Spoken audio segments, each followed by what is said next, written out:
Ons het meer geleer as ooit in ons lewens die laaste jaar en 'n half. Die meeste was oor grond. Wat is die goed wat 'n ou moet doen?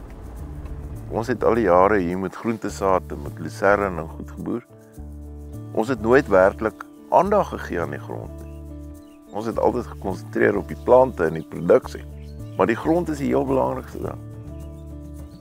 En Desember verlede jaar het ons begin om in die kwekery plante te maak wat was eintlik 'n voorvloeisel uit die probleem waarmee ons gesit het, dat ons swak plantmateriaal oorspronklik gekry het van die verskaffer. En ons het net besluit as groep boere ons met ons eie plantmateriaal produseer. En ons kry nou ons plante baie goedkoper en baie beter gehalte. Kom ek sê vir ek wil eintlik niks verander hier nie.